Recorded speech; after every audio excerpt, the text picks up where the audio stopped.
Et surtout, reste jusqu'à la fin pour la visualisation. As-tu déjà pensé à la nature profonde de ton énergie vitale? D'où vient-elle? Et comment se connecter à elle? Aujourd'hui, nous allons explorer le concept fascinant du prana, en distinguant le prana terrestre du prana divin. Cette découverte pourrait révolutionner la compréhension de ton énergie et de ta conscience. À la fin de cette vidéo, j'aimerais que tu retiennes que le prana est de l'élément éther organisé et qu'on le retrouve sous deux formes que j'appelle donc prana divin et prana terrestre. Ici, je reprends le concept dont je t'ai parlé dans la vidéo précédente sur le code de la matrice. Il faut comprendre que l'éther est l'énergie source que l'on retrouve partout, tant sur les plans divins que sur les plans terrestres. L'éther est également l'élément porteur de la conscience. Donc, on retrouve cette vibration porteuse de conscience partout. Dans ton canapé, dans ta voiture, dans ton chien et également dans ton corps. Mais pas exactement la même conscience, car il y a un nombre infini de consciences. La conscience d'un arbre, d'un chat ou d'un insecte n'est pas la même conscience que celle d'un maître ascensionné ou qu'un guide.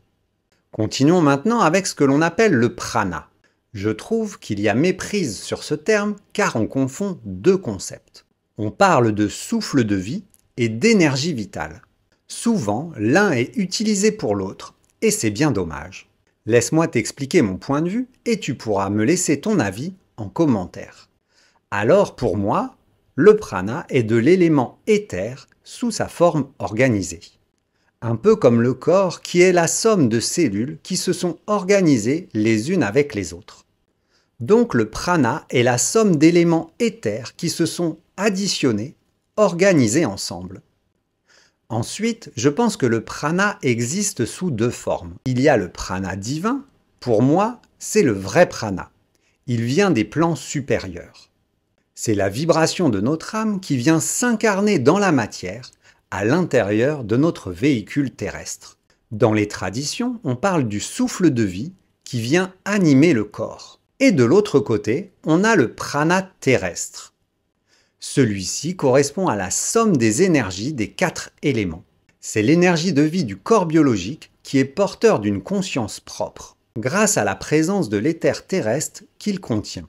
Donc d'un côté, on a le souffle de vie lié à l'âme, et de l'autre côté, l'énergie vitale liée au corps biologique. Alors pourquoi te raconter tout cela? Car quand on parle de prana, de pranayama, de souffle de vie, d'énergie vitale, de quel prana parle-t-on? Et comme le prana est porteur de conscience, alors quelle est cette conscience?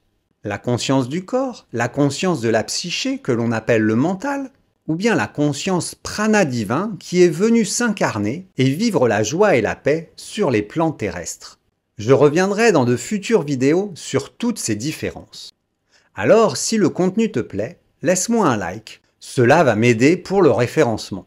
Si tu veux en apprendre plus, suis mon profil et dis-moi si tu as déjà compris, perçu, ressenti la distinction entre le prana divin et le prana terrestre. On va finir par une visualisation pour résumer mon propos. Je t'invite à fermer les yeux quelques minutes. Prends 3 belles inspirations et expirations.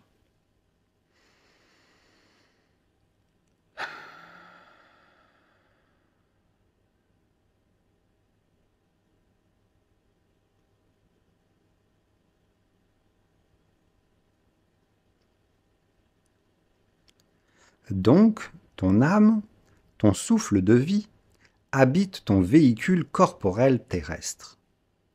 Les deux sont porteurs de conscience, mais qui ne viennent pas du même endroit. Ton corps est porteur de la conscience de tes ancêtres et de toutes les personnes qui ont foulé cette planète. Ton âme est porteuse de la conscience des plans supérieurs, qui est venue être le témoin de la création divine. La grande conscience divine a dépêché son meilleur élément en ta personne pour venir témoigner, voire participer à sa création sur Terre. Donc, le prana divin incarné regarde le spectacle de la création du prana terrestre.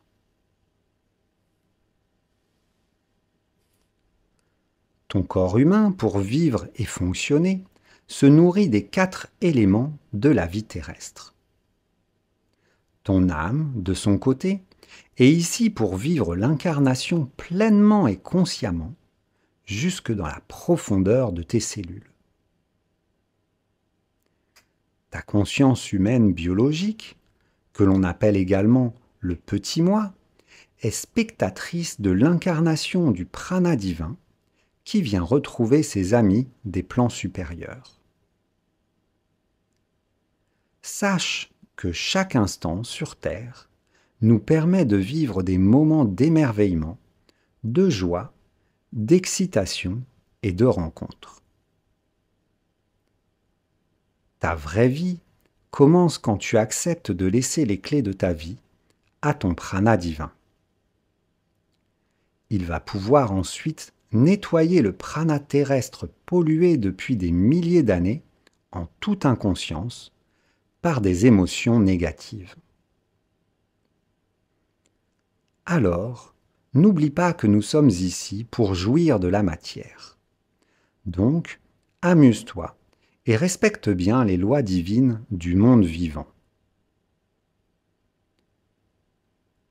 J'en reste là pour aujourd'hui. Tu vas pouvoir prendre une grande inspiration et t'étirer. Je te souhaite de belles prises de conscience dans ton quotidien et je te dis à bientôt.